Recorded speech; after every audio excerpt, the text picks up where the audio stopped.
Hello students. आज का हमारा टॉपिक है पैरेलल लाइंस। पैरेलल लाइंस में आज हम पढ़ने वाले हैं प्रैक्टिस सेट 2.1। फर्स्ट क्वेश्चन में दिया है in the figure line P R is parallel to line M S and line D K is their transversal.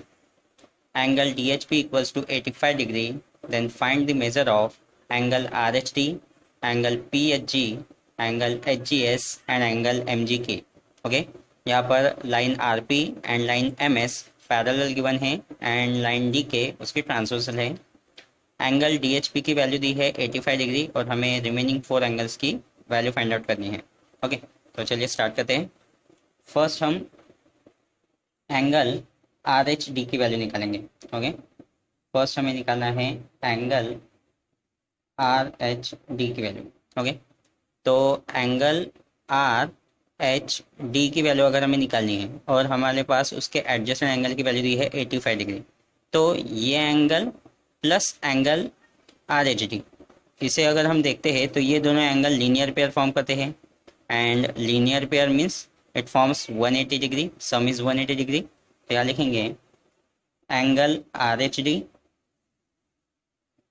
Plus angle D H P equals to होता है 180 डिग्री। ओके, रीजन क्या रहेगा यहाँ पे? Linear pair. Okay, आप लोग completely लिखोगे। Then यहाँ वैल्यू पुट कर देते हैं। एंगल आर एच डी की वैल्यू है, एंगल आर एच डी हमें निकालना है। Okay, plus angle D H P दिया है 85 डिग्री एंड इक्वल्स टू कितना होता है 180 डिग्री। ठीक है, then so therefore angle R H D equals to 180 minus 85, ये इधर शिफ्ट हो जाएगा। So angle R H D 180 minus 85 करेंगे तो हमें आंसर मिलेगा कितना? 95 degree. Okay, so angle R H D की वैल्यू मिलती है 95 डिग्री। देन हमें निकालना है second angle P H G की वैल्यू। ओके, तो एंगल पी एच जी की वैल्यू हमें निकालनी है। इसके लिए हम क्या करेंगे? एंगल पी एच जी, ये एंगल हमें निकालना है। ओके, तो यहाँ में क्या पता चलता है? Angle R H D and angle P H जी, ये दोनों एंगल वर्टिकली ऑपोजिट एंगल है। तो यहाँ हम लिख सकते हैं since angle P H G equals to होगा angle R H D. Okay, reason क्या है इसके पीछे? कॉन्ग्रुएंट साइन देंगे यहाँ पर। रीजन है vertically opposite angle. Okay, so therefore अगर ये दोनों एंगल कॉन्ग्रुएंट है that means angle P H G का measure and angle R H D का मेजर, दोनों का मेजर सेम रहेगा। ओके, क्योंकि वर्टिकली ऑपोजिट एंगल क्या होते हैं? इक्वल होते हैं। So therefore angle R H D की वैल्यू हमने 95 डिग्री निकाली है, तो एंगल पी एच जी की भी वैल्यू क्या होगी? 95 डिग्री। ओके, तो सेकंड एंगल हमें मिल जाता है 95 degree. Then third find out करते हैं। थर्ड हमें निकालना है एंगल एच जी एस की value. Angle H G S की वैल्यू, तो हमें निकालना है एच जी एस की वैल्यू। ठीक है, तो इसे सॉल्व करना है। तो हमें क्वेश्चन में जो दिया है सबसे पहले वो लिख लेते हैं। लाइन आर पी पैरेलल है लाइन एम एस को। Okay, and D K is transversal. Okay, line D K is transversal. तो यहाँ अगर हम देखेंगे हमें निकालना है angle H G S, that is ये एंगल। तो हमें पता है कि दो लाइन पैरेलल है एंड ये लाइन ट्रांसवर्सल है, तो ये जो एंगल है दो angle D H P and angle H G S, ये करस्पॉन्डिंग एंगल है। ओके, तो ये करस्पॉन्डिंग एंगल है एंड अगर दोनों लाइन पैरेलल है तो करस्पॉन्डिंग एंगल क्या होते हैं? इक्वल होते हैं। तो देयरफॉर लिख सकते हैं angle D H P is congruent to the angle HGS। Okay, and reason क्या रहेगा, करस्पॉन्डिंग एंगल। ओके, सो अगर ये दोनों एंगल इक्वल है तो इनका मेजर भी सेम रहेगा। So angle D H P equals to क्या मिलेगा हमें, angle H G S. So therefore angle D H P का मेजर हमें पता है कितना है, एंगल डी एच पी का मेजर है 85, तो एंगल एच जी एस का मेजर भी क्या होगा, 85 डिग्री। ओके, देन फोर्थ हमें निकालना है एंगल एम जी के, angle M G K same concept, angle S G S and angle M G K vertically opposite angle है, angle H G S and angle M G K vertically opposite angle है। सो यहाँ पर same लिखेंगे, angle M G K equals to angle H G S equals to, यहाँ reason क्या रहेगा, vertically opposite angle. So therefore angle M G K इसका measure हमें मिलेगा कितना, 85 degree. Okay, this is our final answer. So angle R H D मिला 95 degree, angle P H G मिला 95 degree, angle H G S मिला 85 degree and angle M G K हमें मिला है 85 डिग्री। नेक्स्ट क्वेश्चन सॉल्व करते हैं। In the figure line L parallel to line M and line N parallel to line P, find the measure of angles A, angle B and angle C. Okay, एक figure हमें दी है जिसमें line L parallel है line M को, line N parallel है line P को। Okay, और यहाँ हम देखते हैं तो यहाँ हमें एक एंगल दिया है 45 डिग्री का, और हमें एंगल ए बी एंड सी की वैल्यू निकालनी है। ओके, तो हमें ए बी सी की वैल्यू निकालनी है, तो सबसे पहले मैं यहाँ पर एक एडिशनल एंगल ले लेता हूँ, यहाँ एंगल डी। ओके, ये एक एंगल यहाँ ले लेते हैं हम, एंगल डी। ओके, तो स्टार्ट करते हैं। गिवन दिया है कि line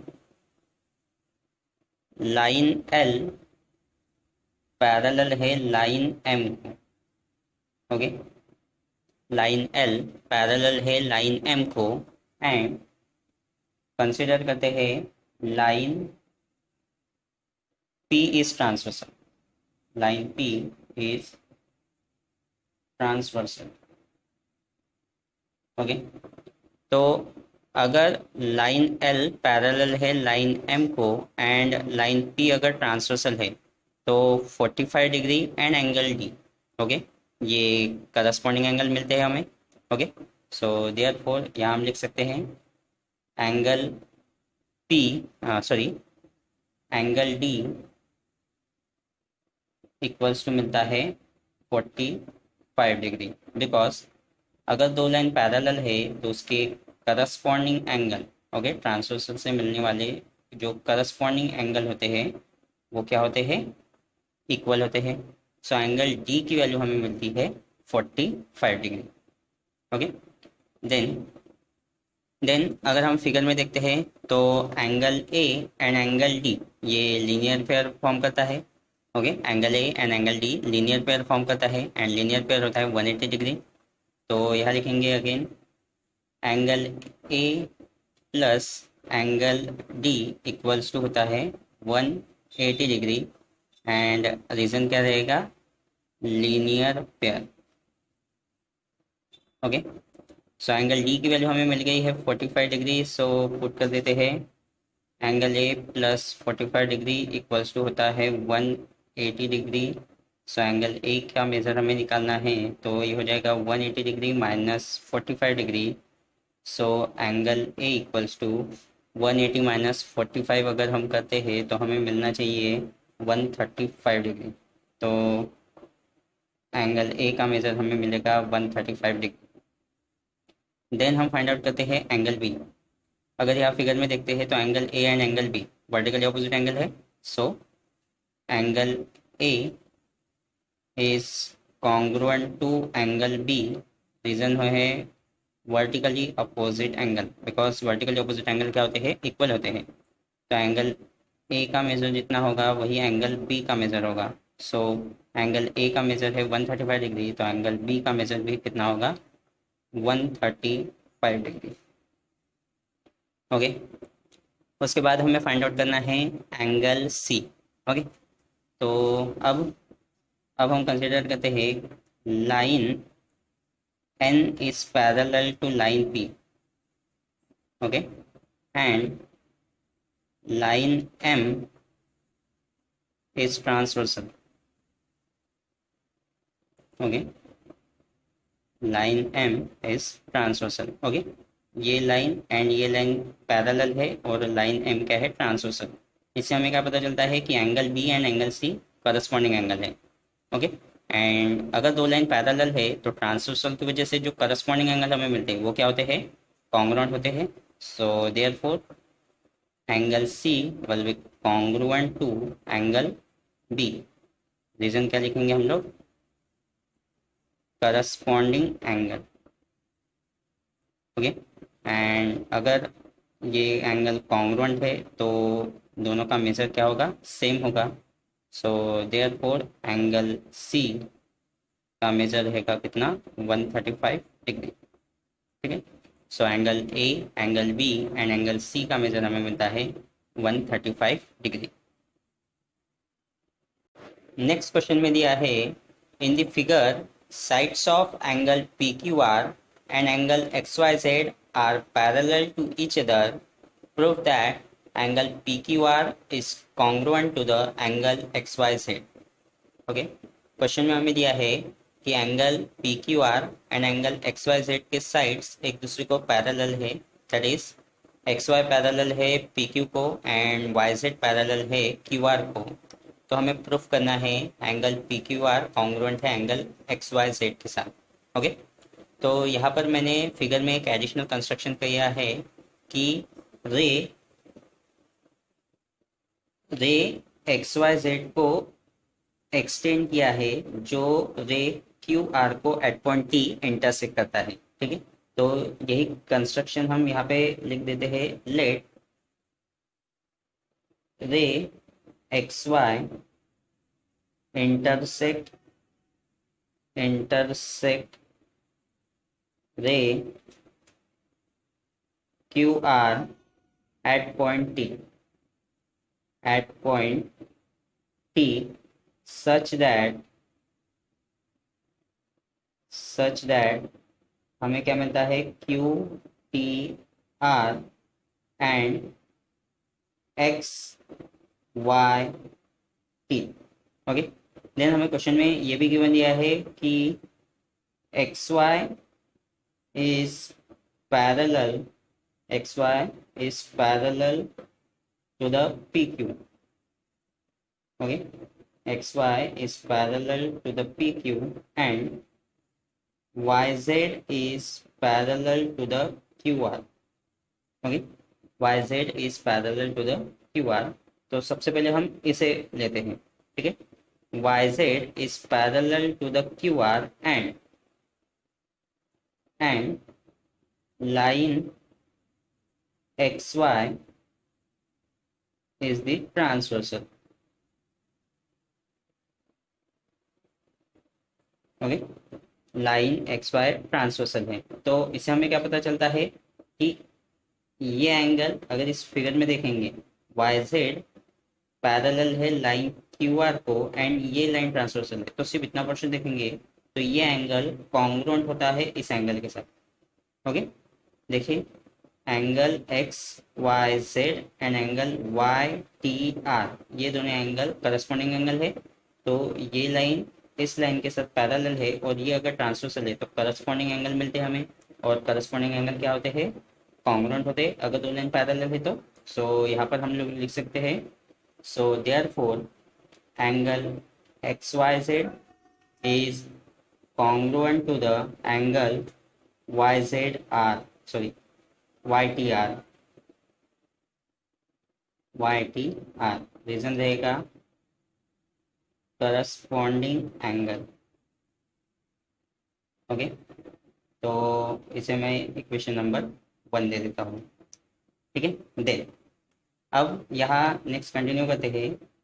line Y Z parallel है। अब हम पैरेलल कंसीडर करते हैं। लाइन एक्स वाई पैरेलल है लाइन पी क्यू को and Q R is transversal. Okay, Q R is transversal. तो अब फिगर कैसी बनती है वो देखो। ठीक है, अब ये लाइन एक्स वाई पैरेलल है पी क्यू को एंड ये लाइन ट्रांसवर्सल है। ठीक है, तो हमें क्या पता चलता है कि angle Y T R and angle P Q R, ये एंगल, ठीक है, यहाँ पर एक एंगल मिलता है एंड यहाँ पर एक एंगल मिलता है। ये दोनों एंगल भी कौन सा एंगल है? Corresponding angle. And corresponding angle again क्या होते हैं? इक्वल होते हैं अगर दो लाइन पैरेलल है तो यहाँ हम क्या लिख सकते हैं? Angle Y T R is congruent to the angle PQR। Okay, angle PQR। Reason लिख सकते हैं हम लोग, क्या है? Corresponding angle. ओके, इसे इक्वेशन नंबर 2 दे देते हैं। Then from equation number 1 and angle and equation number 2, angle Y T R इधर भी है, एंगल वाई टी आर इधर भी है, तो हमें क्या मिल जाता है? Angle X Y Z congruent है एंगल पी क्यू आर के साथ। इससे हमें क्या मिलता है? From equation number 1 and equation number 2, angle X Y Z congruent है एंगल पी क्यू आर के साथ। कहाँ से मिला ये? From 1 and 2। एंड यही हमें क्या करना था? प्रूफ करना था। So hence proof.